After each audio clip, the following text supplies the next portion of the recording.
ഓണം ആഘോഷത്തിൽ മുസ്ലിം കുട്ടികളെ പങ്കെടുപ്പിക്കരുത് എന്ന് പറഞ്ഞ് ഖദീജ എന്നൊരു അധ്യാപിക വാട്സപ്പിൽ വോയിസ് മെസ്സേജ് ഇട്ടു. സംഭവം നടക്കുന്നത് തൃശ്ശൂരിലെ സിറാജുൽ ഉലൂം ഇംഗ്ലീഷ് ഹൈസ്കൂളിലാണ്. നമുക്ക് ആ വീഡിയോ ക്ലിപ്പ് ഒന്ന് കേട്ടു നോക്കാം.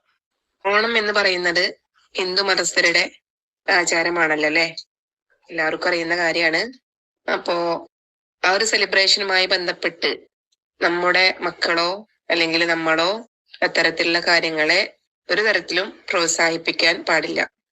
ഇത്രയും വർഷം കേരളത്തിലെ എല്ലാ ജാതിക്കാരും ഓണത്തെ പ്രോത്സാഹിപ്പിച്ചുകൊണ്ട് തന്നെയാണ് മുന്നോട്ട് വന്നത്. അതുകൊണ്ട് ആർക്കും ഇവിടെ ഒരു പ്രശ്നം ഉണ്ടായിട്ടില്ല. പിന്നെ നിങ്ങൾ എന്തിന് ഇമ്മാതിരി വർത്താനം പറയണം? മതസ്ഥരുടെ ആചാരങ്ങളെ നമ്മൾ ഒരു തരത്തിലും അതിനോട് പങ്കുകൊള്ളാൻ പാടില്ല. എല്ലാ മതത്തിന്റെ ആചാരങ്ങളെ പങ്കുകൊണ്ടില്ലെങ്കിലും നിരസിക്കാതിരിക്കാൻ ശ്രമിക്കുക. കാരണം ഓരോ മതത്തിന് അതിൻ്റെതായ ഒരു പവിത്രതയുണ്ട്. ഇത് മനസ്സിലാക്കാത്ത നിങ്ങൾ എങ്ങനെ ഒരു അധ്യാപികയെ? കഷ്ടം തന്നെ. തൊട്ടു മുന്നേ കണ്ട വിഷയത്തിനാസ്പദമായ സംഭവം നടക്കുന്നത് തൃശ്ശൂരിലാണ്. നമ്മുടെയൊക്കെ നാട്ടിൽ ഓണം വന്നാലും ക്രിസ്മസ് വന്നാലും ബക്രീദ് വന്നാലും എല്ലാവരും കൂട്ടായ്മയോടെ സന്തോഷത്തോടെ ആഘോഷിക്കും. അല്ലെങ്കിൽ സന്തോഷത്തിൽ പങ്കുചേർന്നില്ലെങ്കിലും പരിഹസിക്കാതിരിക്കാനുള്ള സാമാന്യ മര്യാദ എല്ലാവരും കാണിക്കും.